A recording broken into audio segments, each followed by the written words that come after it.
누가복음 3장 7절에서 18절에 나오는 세례 요한의 설교가 매우 과격하게 들립니다. 자신에게 세례 받으러 온 사람들에게 독사의 자식들아 이렇게 말해요. 누가 너희에게 일러 장차 올 진노를 피하라 하더냐. 독서를 퍼붓는 겁니다. 격려받고 칭찬받아 마땅한 그들에게 세례 받으러 오면 마음의 자세가 어느 정도 된 거니까 칭찬받아 마땅한 그들에게 듣기 민망할 정도로 비난의 목소리를 높인 이유는 이런저런 소문을 듣고 여기 세례 받으러 오긴 겠지만 그렇게 형식적으로 세례 받아봐야 아무런 의미가 없다. 이렇게 생각했기 때문이 아닐까요? 의미가 없는 정도가 아닙니다. 자신을 종교적인 포장지로 포장하면 위선에 떨어질 가능성이 아주 큽니다.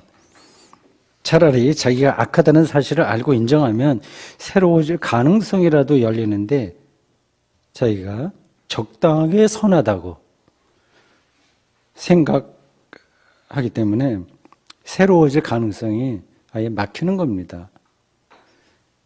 이를 디트리 보네퍼 목사는 값싼 은혜라고 규정했습니다.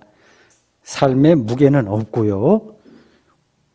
공허하고 형식적인 신앙 행태를 보인 히틀러 집권 당시의 독일 그리스도인을 향한 비판인 겁니다. 회개의 열매를 맺어야 한다는 오늘 본문의 세례 요한의 설교도 같은 의미이죠.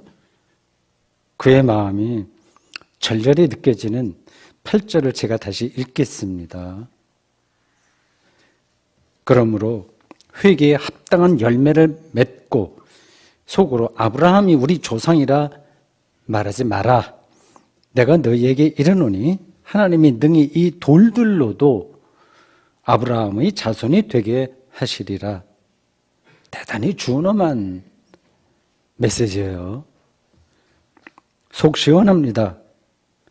9절까지 포함해서 볼 때 요한은 세 가지 점을 짚었어요.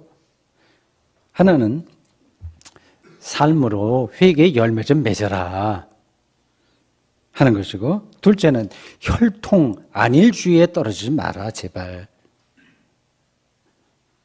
셋째, 심판의 긴박성입니다. 전체를 다시 요약하면 하나님 믿는다는 흉내만 내지 말고 좀 정신 바짝 차리고 지금 당장 제대로 살아야 한다는 설교입니다. 누가 들어도 양심이 찔리는 설교죠. 이 요한은 말로만 설교하는 사람이 아니었어요. 그는 제사장 아버지를 두었으나 화려한 예루살렘 성전이 아니라 황량한 빈들에서 검소하게 살았습니다. 마태복음에 따르면 요한은 빈들에서 낙타 털 옷을 입고 허리에 가죽띠를 띠고 먹는 것도 그냥 들판에서 나는 메뚜기와 석청이었습니다. 자연인도 이런 자연인이 없을 정도로 거칠게 살았습니다. 아주 원시적으로 산 거죠. 그뿐만 아니라 그는 헤롯 왕의 잘못을 공개적으로 비판했습니다. 다른 사람들은 알아도 그냥 뒤에서 수근수근대지 드러내놓고 얘기하면 큰일 나거든요. 근데 요한은 공개적으로 그렇게 비판했습니다. 이렇게 실제의 삶이 담보되었기에 많은 사람이 요한의 설교에서 한편으로는 감동을 받았고, 즉 은혜를 받았고, 다른 한편으로는 큰 두려움을 느꼈을 겁니다. 은혜와 두려움은 같이 가는 거예요. 10절에 따르면 거기 모인 사람들이 요한에게 이제 우리가 어떻게 하면 되겠습니까? 여기 물었다고 그러네요. 자신들의 삶의 문제의식을 느낀 겁니다. 요한의 대답이 아주 구체적으로 이어집니다. 옷 부버리는 사람은 없는 사람에게 한 벌 주어라. 먹을 것이 충분한 사람은 없는 사람에게 나눠줘라 고 했습니다. 그 무리 중에서 세리들이 있었던 것 같아요. 세무 공무원이죠. 그들에게도 요한은 대답합니다. 부과된 것 외에는, 그러니까 법이 정한 것 외에는 거두지 말라, 착복하지 말라는 얘기입니다. 불로소득에 관심을 기울이지 말라는 거죠. 군인들도 나와요. 그들에게 요한이 말합니다. 사람에게서 강탈하지 말고 받는 급료를 족한 줄로 알라. 이 세리와 군인들이 구체적으로 등장했고, 그리고 일반 무리에게 선포한 그 모든 말씀들을 한마디로 줄이면 자기 분수를 잘 지키면서 제 자리에서 정의롭게 살라는 뜻입니다. 이렇게 사는 게 쉽지 않아요. 고대 이스라엘 선지자들이 외쳤던 이 경제 정의, 두 벌 있으면 한 벌 줘, 이게 경제 정의잖아요. 사회 정의 문제가 21세기 오늘날까지도 해결되지 않았습니다. 아마 예수님 오시기 전까지 해결되지 않을 거래요. 더 근본적으로는 정의가 무엇인지 누구나 동의할 만한 개념 규정이 사실은 어렵기도 합니다. 마이클 샌델의 정의란 무엇인가, 그 책이 그 정의 문제를 옛날 고대 그리스 시대부터 지금까지 어떻게 논의되어 왔는지를 잘 풀어내고 있습니다. 아직 답을 얻지 못했어요. 정의를 오늘 언어 감각으로 막 바꾸면 공정입니다. 공정한 세상이 되어야 된다는 말은 누구나 해요. 지금 정부가 공정하지 않다는 말을 입에 달고 사는 사람들도 적지 않습니다. 특히 젊은 세대가 그런 경향을 보입니다. 기성세대를 향해서 공정하지 않았다, 그렇게 말합니다. 금수저, 흙수저라는 자조적인 표현도 마다하지 않습니다. 이해가 돼요. 일단은 좋은 부모 만나서 편안히 먹고 사는 사람이 있고, 가난하고 또 준비가 안 된 부모에게 태어나서 뼈 빠지게 고생해도 미래가 불안한 사람들이 있는 세상이라고 하는 걸 우리는 부정할 수 없습니다. 공정하게 경쟁하게 해달라는 그들의 요구는 틀린 게 아닙니다. 그런 세상으로 가야죠. 문제는 처음부터 경쟁에 끼어들 수 없는 사람들이 많다는 사실입니다. 인기 있는 어느 공기업에서 1,000명을 이제 채용할 때 그중에 장애인을 10% 뽑겠다, 아니면 20% 뽑겠다고 한다면 비장애인들이 공정에 어긋난다고 반발할 겁니다. 경쟁률이 높은 의대나 아니면 로스쿨이나 이런 데에 20% 정도는 수능시험 낮은 학생들을 뽑는 대학 입시 제도는 공정할까요? 공정하지 않을까요? 논란이 끊이지 않을 겁니다. 이런 모든 논란은 자기가 불이익을 당할지 모른다는 생각, 또는 다른 사람들처럼 많은 이익을 얻지 못한다는 그런 불안에서 발생합니다. 개인적인 이익이냐 불이익이냐는 관점보다는 공동체를 건강하게 만든다는 관점에서 사는 사람들이 좀 많아진다면 이런 논란은 아예 벌어지지 않습니다. 수도사들에게서 볼 수 있듯이 말입니다. 그건 현실이 아니지, 이렇게 생각하실 겁니다. 세례 요한의 청빈한 삶과 열정적인 설교를 접한 당시 민중들은 맞다, 저 사람이 그리스도인지 모르지, 이게 메시아라는 뜻입니다. 그리스도는 그리스어고 메시아는 히브리어의 똑같은 뜻입니다. 그렇게 생각했습니다. 그러면 합니다. 당시 유대 민중들은 자기들을 구원해 줄 메시아 그리스도를 기다렸습니다. 메시아가 오면 자신들의 불행이 완전히 해결될 것이라고 생각했습니다.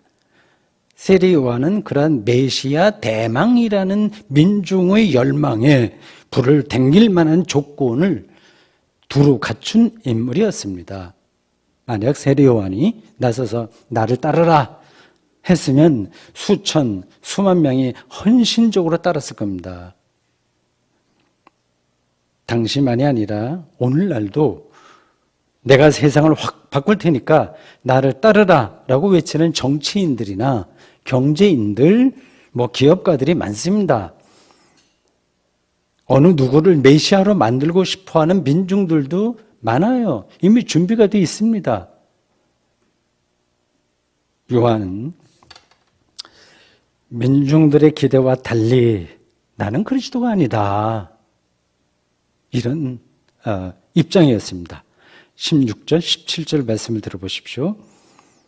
나는 물론 너희에게 세례를 베풀거니와 나보다 능력이 많으신 이가 오시나니 나는 그의 신발끈을 풀기도 감당하지 못하겠노라.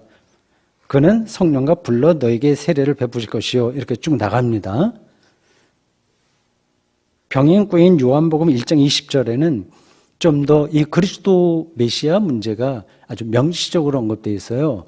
세례 요한이 난 그리스도 아니다 이렇게 직접적으로 얘기합니다. 병행구절에요. 오늘 설교 본문인 누가복음에는 약간 간접적으로 표현되어 있는 거예요. 나보다 능력이 많으신 이가 올 거다. 내가 그리스도가 아니야. 그 얘기죠. 나는 물로 세례를 주지만 성령과 불로 세례를 베풀 거다. 완전히 질적으로 격이 다른다는 얘기입니다. 요한이 말하는 그 능력 많으신 분은 추수 때에 알곡을 곡간에 들이고 쭉정이는 불에 태웁니다. 그에 의해서 개인의 운명과 세상의 운명이 결정된다는 뜻입니다. 요한과 예수의 차이점이 오늘 그 본문에 세례라는 종교의식에 대한 좀 다른 용어로 이렇게 설명됐어요. 요한의 세례는 물로 베푸는 것이라고 했어요. 세례는 다 물로 베풉니다. 형식적으로는. 예수의 세례는 성령과 불로 베푸는 것입니다. 어떤 차이가 있을까요?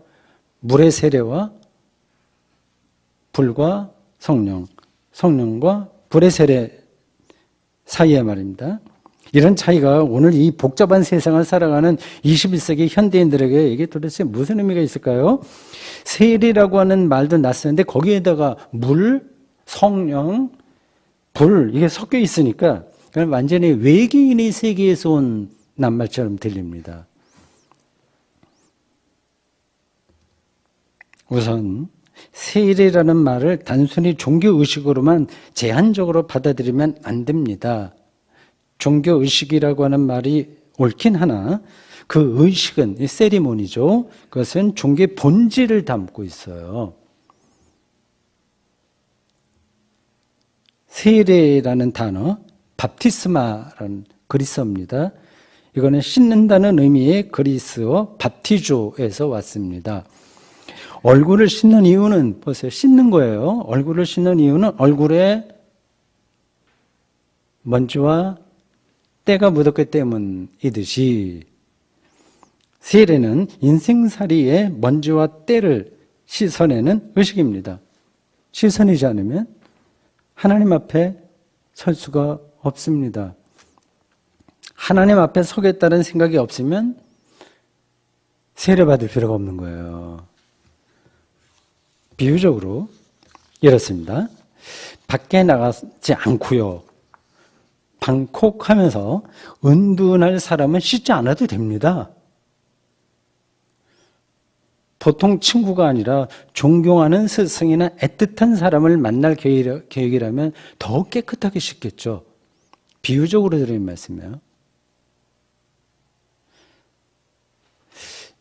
여기서 요한이 물로 세례를 베풀었다는 말은 도덕적으로 새로워진다는 뜻입니다. 앞에서 짚었듯이 요한은 이 정의로운 세상을 향한 열정이 대단했습니다. 그런 세상을 만들려면 우리는 변해야 되죠. 도덕적으로 변해야 됩니다. 두 벌 옷이 있는 사람은 없는 사람에게 나눠줘야죠. 그래야지 정의로운 세상이 되죠. 경제 정의 실현입니다. 국가의 기능이 강력한 오늘날은 세금의 재분배를 통해서 경제 정의를 실현합니다. 당연한 필요한 것들입니다. NGO 활동도 경제 정의 실현에서 없어서는 안 될 요인들입니다. 여러분들 중에는 아마 아프리카 기아 어린이를 위한 기금 모금 운동에 정기적으로 참여하는 분들이 계실 겁니다. 교회 형편에 따라서 다르긴 하지만 1년 예산의 30% 정도는 최소한도 이런 일에 사용되는 게 바람직합니다. 우리 교회도 그러한 쪽으로 방향을 정해서 나아가고 있는데 지금 약간 부족한 것 같습니다.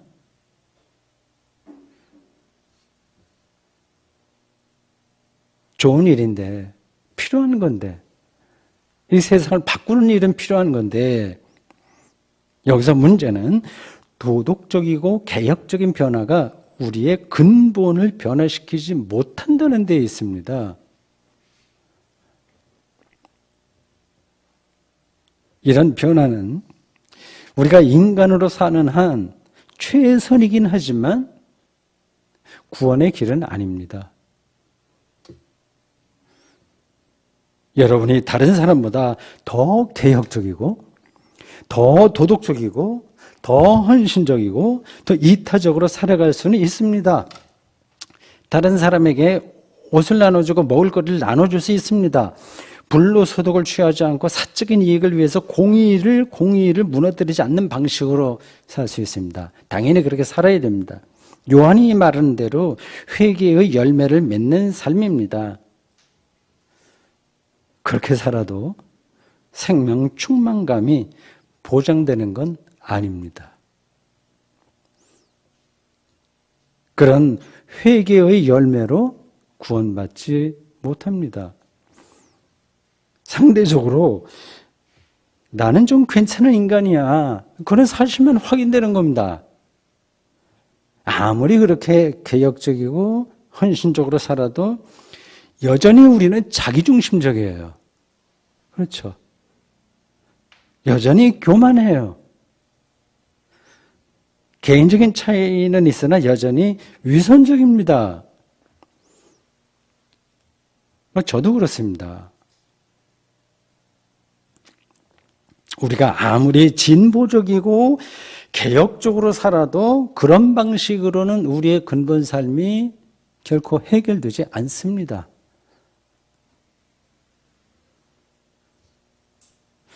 내로남불이라는 하여튼 조어가 종종 듣죠? 저 사람은 혼자 깨끗한 척 하더니 다른 사람하고 똑같아.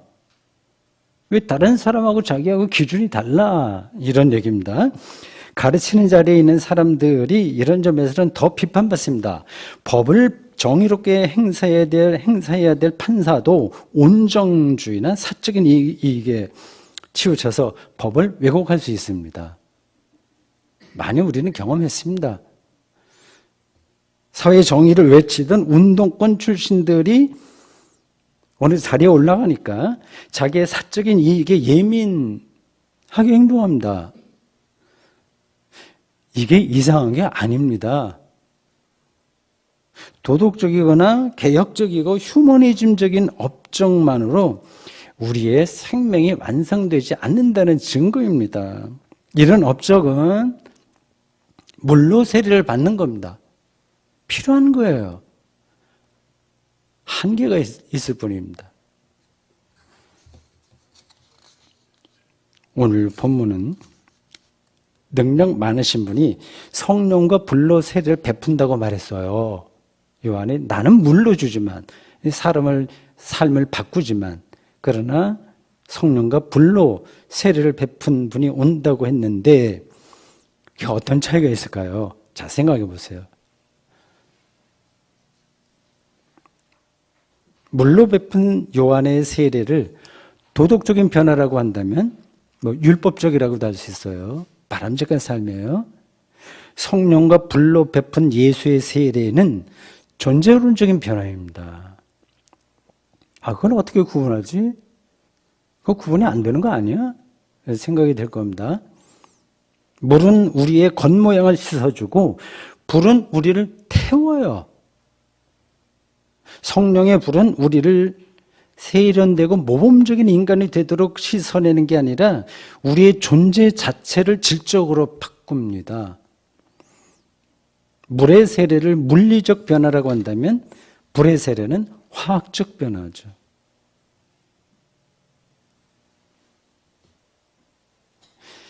요한의 세례와 예수의 세례를 다음과 같이 구분하면 좀 이해가 쉬울 겁니다. 요한의 세례는 인간에게 초점이 있는 거예요. 휴머니즘적이에요. 대단히 개혁적이에요. 칭찬받아야 합니다. 예수의 세례는 하나님에게 초점이 있습니다. 요한은 인간이 어떻게 변해야 하는지를 외쳤다면 예수님은 처음부터 마지막까지 하나님이 어떤 분인지를 선포한 거예요. 결정적으로 다른 이야기입니다. 세례 요한은 회개의 열매를 삶으로 맺으라고, 그래서 세리와 군인들에게 정의롭게 좀 살라고 말했지만 예수님은 하나님이 세리와 군인을 어떻게 사랑하는지를 보라고 말한 겁니다.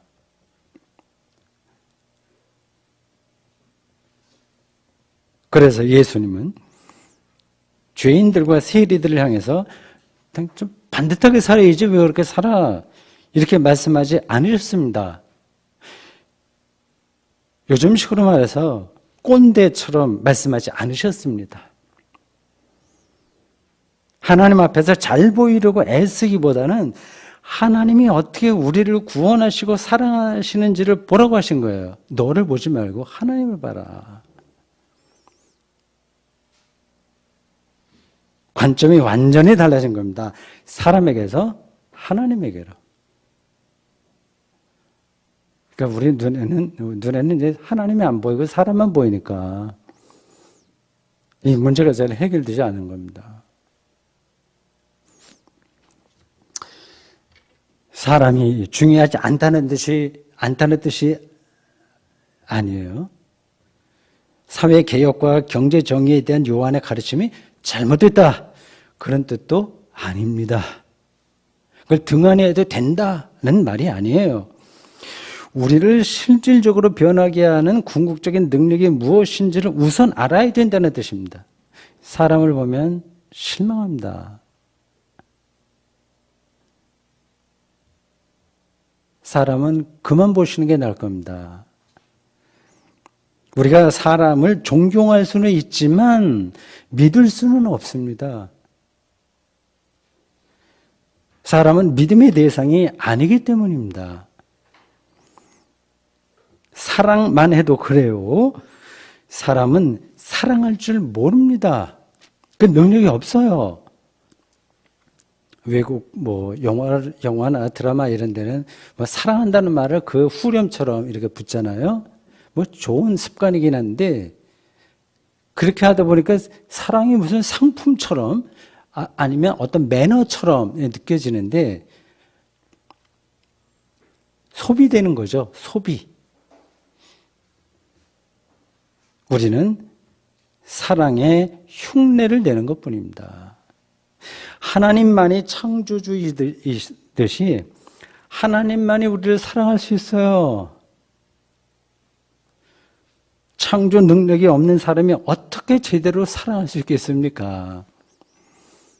여기 철부지 아이가 있다고 합시다. 내가 좀 변해갖고 엄마 마음에 좀 들어야지 애를 씁니다.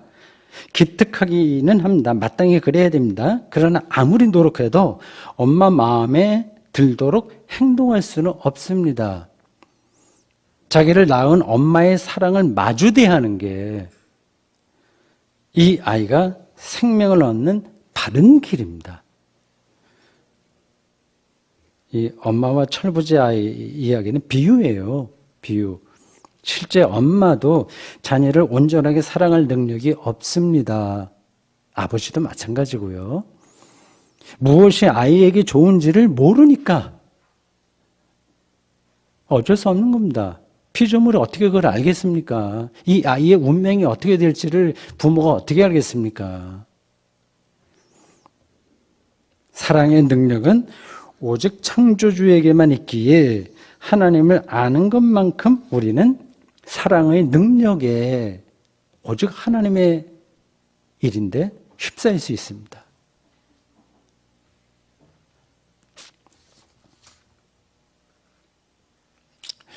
당신 설교가 그럴듯하긴 한데 하나님을 믿기만 하면 요한이 가르친 대로 회개의 열매를 맺지 못해도 괜찮다는 말이냐? 이런 질문이 가능합니다. 궁극적으로는 그렇습니다. 믿음만 있으면 삶의 열매가 없어도 문제는 없습니다. 좀 뜻밖의 이야기처럼 들리시겠네요. 너무 극단적인 설명이라고도 생각하실 겁니다. 두버릇 있는 사람이 없는 사람에게 나눠주는 회개의 열매를 맺으려고 애를 썼던 사람은 어딘가의 지점에서 한계를 느낄 겁니다.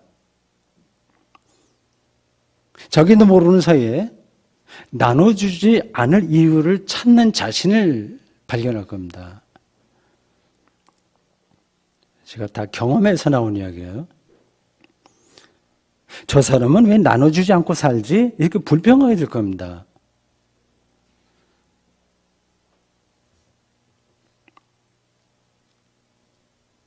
이걸 전제하고 하나님을 제대로 믿는다면 요한이 가르친 대로 회개의 열매를 당연히 맺습니다. 더 율법적으로 삽니다. 율법을 완성합니다. 더 수행하듯이 삽니다. 더 공부할 것이고 더 기도할 것이고 더 예배에 열심을 낼 것이며 더 베풀고 더 너그럽게 행동할 것입니다. 제대로 믿으면. 하나님의 은혜가 너무 크고 놀라워서 믿는다는 것은 그것을 공감하는 건데 놀라워서 그의 영혼이 이미 배부르기 때문입니다. 다른 것으로 채우지 않아도 될 정도로 충만한 거죠. 아쉬운 게 없는 거죠. 사랑을 이미 많이 받았다는 사실을 절감하고 살기에 다른 데에서는 조금 손해봐도 상심하지 않습니다. 그 사람의 존재 자체가 변한 겁니다.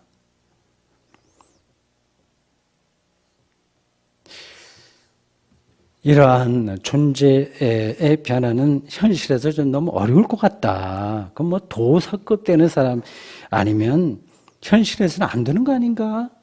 이렇게 생각하실 겁니다. 맞아요. 이런 일을 가능하게 하는 능력이 바로 성령과 불입니다. 본문 17절에서 성령과 불로 세례를 베푸는 분이 추수 때에 알곡은 모아 곡간에 들이고 쭉정이는 꺼지지 않는 불에 태우신다는 표현이 나와요. 비유입니다. 성령의 불이 우리 삶의 쭉정이를 많죠. 우리 쭉정이요. 불평하고 손해본 것 때문에 가슴앓이하고 조금이라도 손해보지 않으려고 비인간적인 태도도 취하고 하는 모든 쭉정이를, 즉 먼지와 때를 태운다면 우리는 당연히 새로운 존재가 되는 겁니다. 이를 바울의 표현으로 바꾸면 새로운 피조물이 되는 겁니다.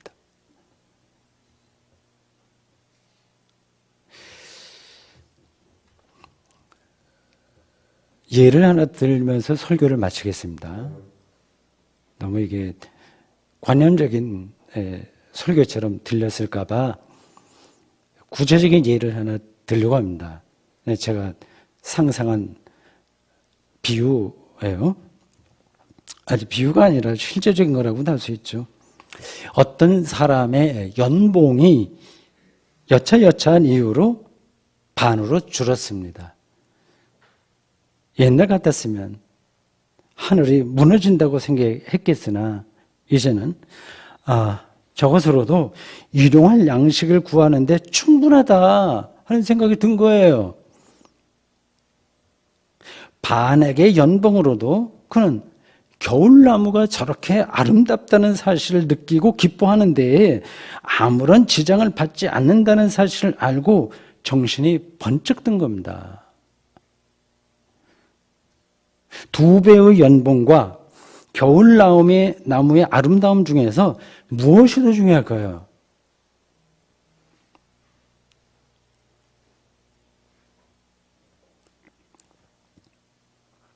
사랑하는 성도 여러분, 한 걸음 더 나아가 예수 그리스도를 믿는 사람의 궁극적인 변화는 죄와 죽음으로부터의 해방입니다. 예수 그리스도에게서 성령과 불로 세례를 받았기에 자기에게 혹은 자아에게 과몰입하지 않으며 자기 소멸을 두려워하지 않습니다. 그런 신앙에서만 대림절이 가리키는 기쁨과 찬송의 삶을 살아낼 수 있다고 저는 믿습니다. 아멘.